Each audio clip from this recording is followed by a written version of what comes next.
Hallo. Ein kleiner Balkon ohne Tür. Warum auch immer.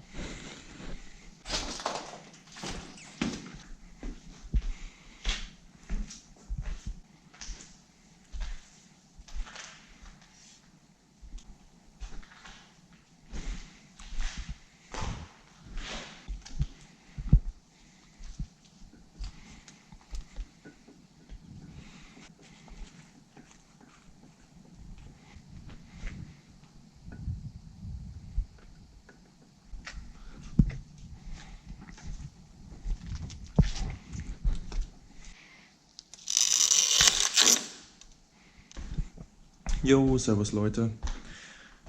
Wir befinden uns gerade in einem Lost Place.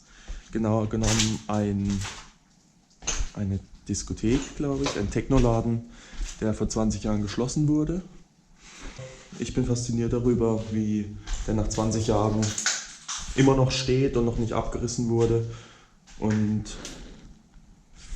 finde es sehr interessant nachzuvollziehen, wo hier, in welchen Räumen die Partys gegangen sind.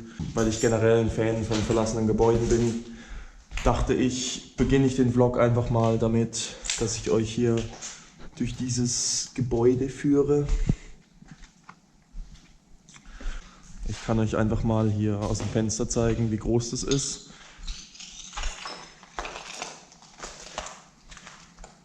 Ich blende jetzt einfach mal ein paar Bilder ein von außen, dass ihr mal einen Eindruck bekommt, wie groß das ist. Und dann suche ich mir ein Plätzchen, wo ich meinen Vlog machen kann.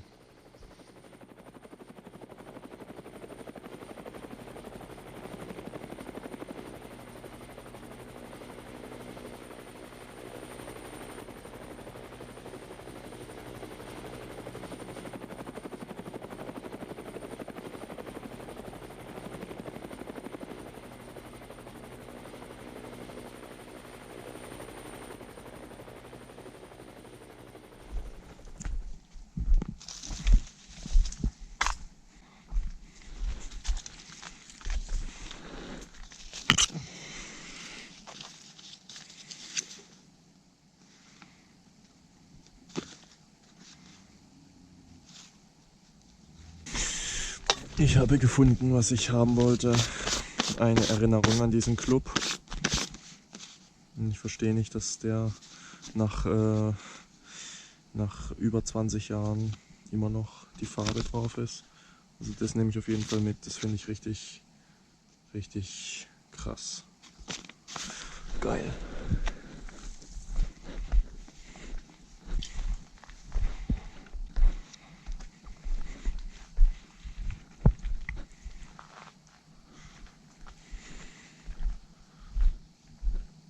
So, dann suchen wir einfach mal einen Platz, an dem ich ungestört meinen Vlog machen kann.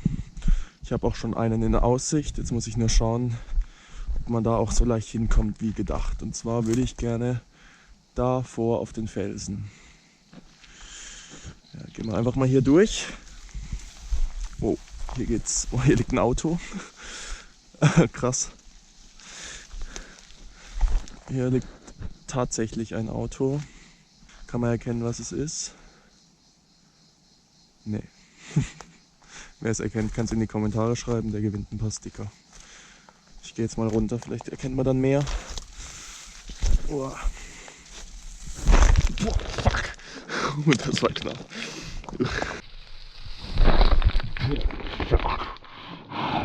Ja, ich habe jetzt nicht so das beste Wanderschuhwerk an. Ich glaube, ich muss ein wenig klettern. Ob das in die Hose geht, das ist fest. Ah, nee, das ist easy. Ich habe lange Gliedmaßen. Nur ob ich wieder zurückkomme, ist die andere Frage. Oh shit, wenn das abbricht. Oh, ja. Easy. Au. Aber erkennt man es jetzt? Ich glaube nicht. Sieht auf jeden Fall alt aus.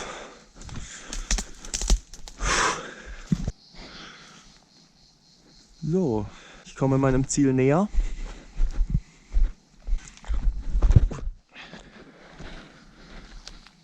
Ich will nicht wissen, wie viele Leute hier in diesem Club auf irgendwelchen Drogen da vorne die Klippen runtergesprungen sind.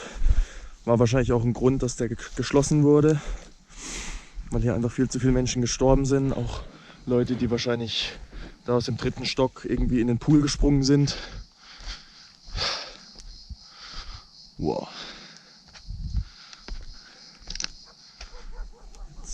Jetzt muss ich mich konzentrieren, dass ich hier nicht gleich auch noch weg bin.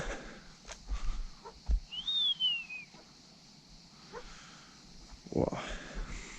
Heftig. Ich bin ja schon so ein Naturmensch eher. Und mich fasziniert es einfach, wie heftig über diese ganzen Jahre sich die Natur entwickelt hat. Und was man eigentlich für ein kleiner Furz ist als Mensch in der Zeitspanne von der Natur. Und so eine Enduro, die da ein bisschen den Boden aufreißt, macht der Natur überhaupt nichts. Das fasziniert mich einfach, wie diese Berge älter sind als jedes Lebewesen. Oder wer weiß, wie viele Arten es schon gab und wieder ausgestorben sind. Richtig, richtig heftig. Boah, da geht's richtig runter. Ich habe ein bisschen Schiss. Oh.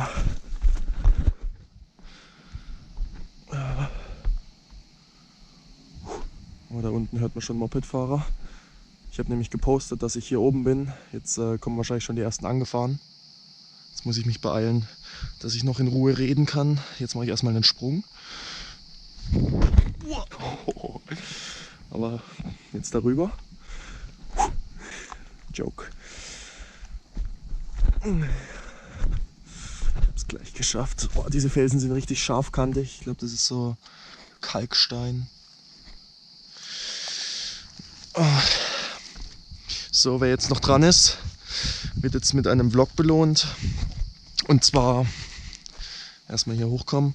Und zwar habe ich mir folgendes Thema ausgesucht. Gut, ich blöffe gerade, ich habe es vergessen. Ich muss erst auf meinen Zettel gucken, weil ich gerade etwas aufgeregt bin, wenn ich hier rum jibben tue. Ja, also wie viele Menschen hier auf LSD gedacht haben, sie können fliegen, will ich gar nicht wissen. Boah, ich höre schon Mopedfahrer. Ah ne, es war ein LKW. Ja, hier sieht doch geil aus, oder? Hier ist ein geiler Platz. Oh, ist das geil. Ist das geil. Ich habe richtig Herzklopfen. Oh, wenn mein Handy runterfliegt, wäre auch nicht so chillig. Vielleicht setze ich mich doch. Ja, Handy brauche ich jetzt eh nicht. Oh, ich kriege echt Schwindelgefühle. Noch eine Story. So, jetzt kommen wir zu meinem Thema. Und zwar habe ich jetzt nicht unbedingt ein Thema ausgewählt, über das ich sprechen will, sondern ihr wisst ja, ich bin hier auf dem Italien-Trip. Das ist jetzt, wir haben jetzt Donnerstag, seit Sonntag sind wir unterwegs. Und ich wollte euch jetzt einfach mal ein bisschen was dazu erzählen, was wir erlebt haben, was euch vielleicht erwartet in den kommenden Videos. Das wird auch der erste Vlog sein, den ich jetzt direkt nach dem Urlaub hochlade. Genau, da erzähle ich jetzt einfach mal ein bisschen was in den letzten 4 Tagen passiert ist. Also, es ging los Sonntag. Wir haben im Voraus uns 2 Hotels gebucht, an 2 verschiedenen Orten. Und geplant war, am ersten Tag nach Bergamo zu gehen, oder Bergamo, weiß nicht, wie man es ausspricht. Und genau, einfach aus dem Grund, weil ich dort viele Leute kenne, vor allem YouTuber, viele gute Fahrer. Und das ist einfach, das bringt mir mehr, wenn ich irgendwo hinfahre und mir jemand geile Orte zeigen kann, wie dass ich einfach ins Nichts fahre und am Ende, keine Ahnung, nichts Gescheites finde. Klar, kann auch gut sein, aber da habe ich halt einfach die Sicherheit, dass es geil wird. Und weil ich eh schon die ganze Zeit mal, ich war immer in Italien bisher am Gardasee, hatte ich einfach mal Bock, jetzt nach Bergamo zu gehen und mich mit ein paar Leuten zu treffen. Auf den Trip mitgegangen sind Leo Riding und Benne Official. Die 2 blende ich jetzt einfach mal hier ein. Die sind Sonntag morgens zu mir gekommen und wir haben geplant, um 2 loszufahren. Letztendlich wurde es doch 3, weil ich noch meine Sachen bügeln musste und ein bisschen packen und noch meine Katzen wegbringen. Und ja genau, und davor war ich noch auf dem BMW-Syndikat, das BMW-Treffen. Davon kommt auch noch ein Vlog und vielleicht ein bisschen Videomaterial. Und da bin ich dann Samstag heimgekommen, hatte eine Nacht noch zu Hause bei mir und dann ging Sonntag direkt weiter. War alles ein bisschen stressig, aber ich habe nichts vergessen, was schon sehr oft vorgekommen ist. Und ja, um 3 ging es dann los, sind dann durch die Schweiz, über Basel gefahren, am Lago Maggiore vorbei und waren, kurz bevor es dunkel war, um 22 Uhr waren wir da. Ursprünglich hat man geplant, noch an demselben Tag zu fahren, aber das ist immer ein bisschen optimistisch mit der Planung, weil man ja auch Pausen macht und weil man ja dann noch ausladen müsste und man ist gestresst und dann letztendlich wurde es dann nichts mit Fahren. Letztendlich waren wir froh, dass wir noch rechtzeitig im Hotel waren, dass wir einchecken konnten und sind nicht mehr zum Fahren gekommen. Ja, nächster Tag, dann habe ich abends gepostet, was hier morgen geht, habe mit ein paar Leuten was ausgemacht, habe aber extra gesagt, dass die Gruppe klein bleiben soll, weil ich weiß aus Erfahrung, wenn es gesagt wird, es kommen 5 Leute, dann sind es am Ende 10. Dann würde ich jetzt sagen, ja okay, 10 Leute können kommen, dann sind es am Ende 30. Und wenn man in so großen Gruppen fährt, jeder will mir vor der Kamera irgendwie was beweisen und die fahren sich alle über den Haufen, das bringt es dann auch nicht. Deswegen wollten wir erstmal eine kleine Gruppe haben, die dann am Ende des Tages irgendwie über 20 Leute waren oder so. Also dann sind wir da ein bisschen rumgeballert, haben uns getroffen, mussten erstmal zu dem lieben Herrn Bizarro 40 Minuten hinfahren, weil er mit seiner TM 125 Zweitakter nicht zu uns fahren wollte. Letztendlich sind wir dann dahin gegurkt und haben eine schöne Runde gefahren. Wie zu erwarten, direkt wo wir ihn getroffen haben, jetzt werde ich angerufen oder was? Ja? Sorry, aber hast du dein Portemonnaie bei dir? Ja? Okay, gut, weil hier oben ist gerade einer an deinen Klamotten rumgerannt. Okay. Kamera ist da, ich wollte jetzt nur noch dein Portemonnaie schauen, das hast du. Hat einer was geklaut oder wie? Nein, ich wollte jetzt nur schauen, weil ich dein Portemonnaie nicht im Rucksack finde. Ich Okay. wollte nur wissen, ob du es bei dir hast. Gut, okay. Gut, ciao. Ciao. Jo, ihr habt's gehört. Es ist ziemlich witzig hier. Ja, wo war ich stehen geblieben? Genau, da sind wir da hingefahren, haben eine kleine Runde gemacht und wie zu erwarten, direkt nachdem wir uns getroffen haben, auf den ersten 5 Metern, der Typ zieht direkt einen Wheelie, direkt Stand-up, direkt überholen noch im Wheelie und komplett ausgerastet einfach. Dort angekommen, konnte ich nicht mal einen Helm abziehen, weil alle direkt mit Handy da gestanden sind. Ich muss erstmal allen sagen, jo Leute, hier bitte keine Kennzeichen fotografieren und so, wir machen Bilder, alles chillig. Aber das muss man den Leuten 5-mal sagen, weil die in der Aufregung immer, ich weiß es einfach wie es ist, in der Aufregung machen sie schnell hier Story, Story, Story und am Ende haben sie halt mein Gesicht gefilmt. Ja, ihr wisst ja, warum ich nicht mein Gesicht zeigen will, das seht ihr, das könnt ihr ja in meinem anderen Vlog, in meinem zweiten Vlog hören. Dann sind wir an den See gefahren, haben noch Pizza gegessen, da sind immer mehr Leute dazugekommen, dann sind wir auf eine Bergstraße gefahren. Wie die Kranken nach hinten reingeballert. Also dieser Typ auf der TM, der ist komplett geisteskrank, der ist mir weggezogen. Ich auf meiner 5.1er, weil ich halt einfach keinen Bock hatte, jetzt so da auf der unbekannten Straße Gas zu geben. Und ich bin die später auch noch kurz Probe gefahren und die ging halt wirklich nicht. Also der Grund, dass er nicht herkommen wollte, war, dass sein Motor am Arsch ist. Das hat gestimmt. Dann waren wir auf dem Berg, haben da kurz Pause gemacht und dann hat es auch angefangen zu regnen. Und dann sind wir da erstmal untergestanden, aber dann wussten wir schon, der Tag, die Tour ist jetzt zu Ende. Wir hatten zwar noch eine Stunde heimzufahren, aber das war dann so nass und wir sind so komplett durchnässt heimgefahren. Wir sind dann auf den Straßen, waren so große Pfützen, wir sind da gegenseitig durchgefahren, haben uns voll gespritzt. Also es hat richtig, richtig krass geschifft und eigentlich wollten wir noch abends ein Treffen machen, wo dann alle Leute die Möglichkeit haben, noch uns zu sehen und ein paar Fotos zu machen und vielleicht irgendwo noch zusammen zu fahren, aber das ging dann leider nicht. Vielleicht plane ich auch jetzt am letzten Tag dann nochmal nach Bergamo zu gehen und das zu wiederholen. Also das habe ich jetzt noch nicht geplant, da müsste ich mir noch spontan irgendwo ein Hotel holen. Aber weil wir geplant haben, Samstag zurückzufahren, hätten wir theoretisch noch den Sonntag, um da eben spontan das zu machen. Oh, die scheiß Fliegen.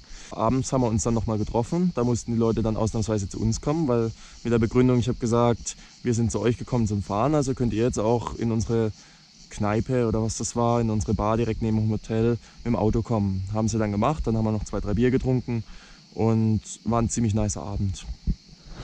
Dann am zweiten Tag ging es dann morgens direkt um 10 weiter nach wo sind wir jetzt? Finale Ligure, eins daneben, ich weiß gar nicht. Dann sind wir hier um die 3 oder 4 sind wir hier angekommen.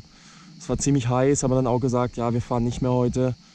Das ist, würde ich euch auch einen Tipp geben, wenn ihr Trips plant, dann versucht nicht zu viel rumzufahren, weil diese Fahrtage, da kommt ihr eigentlich nie wirklich zum Mopedfahren, also diese Überbrückungstage, weil man da nur am Auto fahren ist, nur am Pause machen und es zieht sich eh länger wie gedacht. Und ja, da muss man immer noch ein bisschen mehr einplanen. Unsere Pläne gehen nämlich nie auf, wie wir sie letztendlich vorhatten, weil halt immer doch mehr, weil man dann irgendwann auch am Arsch ist und halt eben nicht immer volle Leistung hat. Ja, dann haben wir da gechillt, sind noch an den Strand, der mittags komplett überfüllt war. Erstmal geschockt, scheiße, was haben wir uns da ausgesucht? Kompletter Touri-Ort, wo soll man hier bitte Moped fahren? Dann ja, sind wir da ein bisschen am Strand, sind wir ein bisschen rumgelaufen, haben immer mehr gemerkt, was es eigentlich für ein Ranzort ist. Dass es da nicht wirklich was gibt, auch kaum Läden und so. Und sind dann eigentlich nur noch essen gegangen und 2 Bier trinken und haben dann abends noch ein bisschen an Mopeds geschraubt und das war's dann. Also wir hatten hier schon in Google Maps eine Straße rausgesucht, aber auf Google Maps Straßen raussuchen ist immer so eine Sache, weil man nie weiß, wie der Belag ist, außer man guckt ein bisschen Street View, aber das ist auch keine Garantie, dass es geil ist. Ja, dann habe ich halt gepostet, dass wir hier sind, dass wir fahren wollen mit ein paar Leuten. Und am nächsten Morgen sind wir erstmal hier spontan rumgefahren zu dieser Straße, wo man da unten sieht. Da sind wir jetzt schon 3 Mal hochgefahren. Hat sich herausgestellt, dass sie geil ist. Da sind wir da ein bisschen allein, also zu dritt rumgefahren, sind dann unten was essen gegangen und dann haben wir ausgemacht mit ein paar Leuten, dass wir uns dann um 3 treffen. Da sind dann auch ein paar gekommen. Letztendlich waren es dann auch wieder 15 Leute oder so, alles mit 125er. Kachiwa Mito 125, Honda CR 125 auf Straße umgebaut und lauter so kranke italienische Karren. Und die sind auch richtig krank geballert, das war richtig krass. Da werden euch auf jeden Fall ein paar Videos erwarten, die euch, ja, ich bin selber ich war nass geschwitzt danach, also klar, es hatte auch 30 Grad, es war viel zu warm zum Fahren, aber wo ich mit denen rumgefahren bin, mir ist da richtig das Adrenalin gegangen und ich musste 100% konzentriert bleiben, dass da nichts passiert, weil die halt alle kreuz und quer gefahren sind und ich auch, ja, war halt einfach so, da gibt es mal so Momente, da geht einfach der Schalter um und dann fährt man so. Ich muss mich beeilen, ich habe nur noch 7% Akku. Der Tag war dann ziemlich geil, wir sind dann relativ lang gefahren und komplett ausgelaugt. Mir hat der Arsch wehgetan, mir haben die Hände und die Finger wehgetan. Ich habe so ein kleines Problem am Finger, dass mein Kupplungsfinger wehtut. Das ist auch der Grund, dass ich nicht mehr wirklich ballern kann und dass ich auch nicht so wirklich Coaster-Wheelies machen kann, weil mir jedes Mal Kupplung ziehen wehtut. Ich kann auch nicht richtig in die Kurve driften. Es soll jetzt nicht irgendwie eine dumme Ausrede sein, aber dadurch, dass ich so viel gefahren bin in letzter Zeit, und vor allem auch durch das Enduro-Fahren, weil ich immer nur mit einem Finger die Kupplung benutze, habe ich mir hier was an der Sehne zugezogen. Und das würde eigentlich erst richtig verheilen, wenn ich glaube ich mal 3, 4 Monate lang nicht fahre. Das war jetzt auch eine Zeit lang gut, aber nach dem Tag hat es dann wieder wehgetan. Deswegen muss ich jetzt erstmal wieder locker machen. Ja, ich bin abends ins Bett gefallen, war komplett am Arsch, habe gerade noch so die Sachen gesichert. Und am nächsten Tag, das ist dann heute, haben wir gesagt, ja, wir machen erstmal chillig, wir machen spontan, wir haben Zeit, fahren wir mal ein bisschen mit der Simme an den Strand. Haben wir dann auch gemacht. Letztendlich sind wir ewig lang an der Küstenstraße rumgefahren und ja, Stimmung war ein bisschen gedrückt, weil an der Küstenstraße viel zu viel Verkehr ist, also man kommt nicht wirklich zum Fahren und Wheelies machen haben wir uns auch nicht getraut, weil da auch zu viel Polizei rumgefahren ist. Und dann sind wir da an den Strand, da haben wir einen coolen Strand gefunden, das war dann am Ende ein Privatstrand, durfte man nicht hin. Dann haben wir uns an einen anderen Strand gelegt, wo öffentlich war. Das war dann aber letztendlich auch geil, wir hatten auch Spaß, weil so das Spontane ist eh immer am besten. Ah ja, zwischendurch haben wir noch geile Bilder gemacht, das seht ihr sich auf Instagram, wo so die Simme auf so einer Bank steht. Ja, und dann sind wir, wo wir dann am Strand lagen, sind dann auch die Leute hergekommen, weil ich da schon was gepostet hatte. Und ich musste, glaube ich, alle 5 Minuten aufstehen von meinem Sonnenbad und Bilder machen. Fand ich persönlich jetzt nicht ganz so chillig, aber kann man den Leuten auch nicht übel nehmen, weil die sehen ihr Idol einmal im ganzen Leben. Da gehen halt die Schalter aus, da wollen sie halt einfach nur das Bild. Deswegen war ich da auch nicht genervt und so und habe es halt jedes Mal gemacht. Dann am Ende sind wir noch mit den Leuten gefahren, die wollten uns einen Stuntspot zeigen. War dann nicht ganz so geil, der Stuntspot, aber war dann okay. Nur ich habe dann gemerkt, ich habe einen üblen Sonnenbrand bekommen und wollte dann schnell heim, weil wir da nur mit T-Shirt rumgefahren sind und es immer schlimmer wurde, auch obwohl es wolkig war. Denselben Fehler mache ich, glaube ich, jedes Mal, dass ich mich nicht richtig eincreme, beziehungsweise gar nicht. Und dass ich dann nur rot anstatt braun werde. Also ich weiß nicht, ob man es hier ein bisschen sieht. Das war's wert. Dann sind wir heimgefahren, da ist es ziemlich eskaliert. Da haben wir dann auch auf die Polizei geschissen, auf den Verkehr. Wir sind kreuz und quer gefahren, so wie es hier jeder macht. Also nicht irgendwie Leute gefährdet, aber halt zwischen den Autos durch am Stau und so. Und es funktioniert komischerweise trotzdem. In Deutschland wäre ja, glaube ich, jeder hupend hinterher gefahren oder hätte ich vom Moped gefahren aus Frust. Finde ich ziemlich geil hier die Mentalität. Ja, dann sind wir da eskaliert, haben noch Wheelies gemacht mit der Simme noch ein paar Kurvenstrecken geballert. Sind wir kurz nach Hause, nur kurz Sachen gerichtet, nochmal einen Akku geholt und jetzt sind wir dann hier diese Strecke hochgefahren. Vielleicht schneide ich da jetzt auch einen kurzen Ausschnitt rein, so wie jetzt.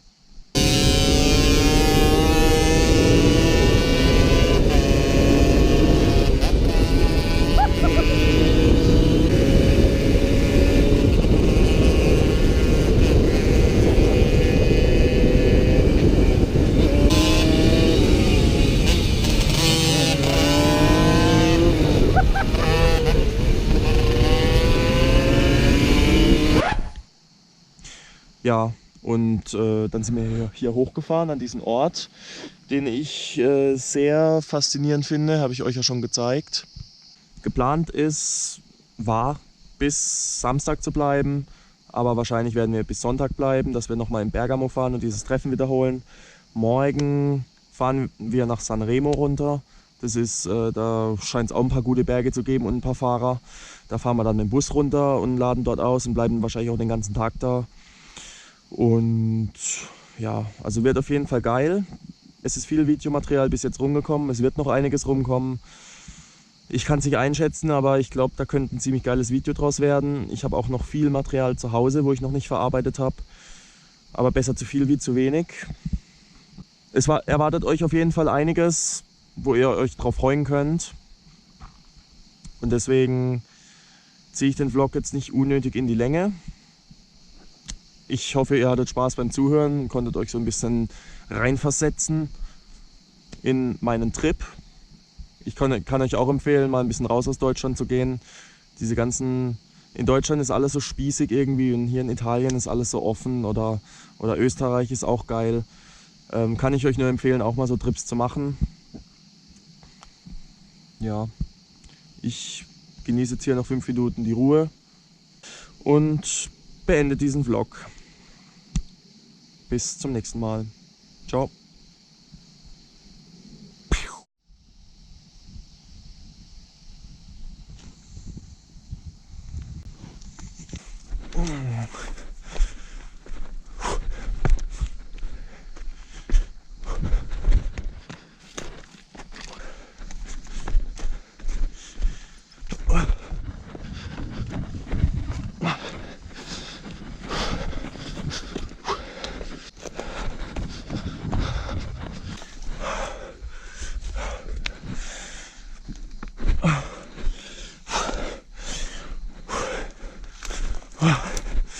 Affe Official hierher gekommen.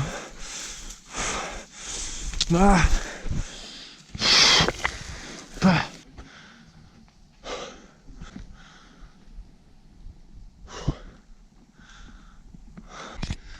Aufnahme mit deiner Kamera gemacht. Ja? Mit der großen? Ja. Nice.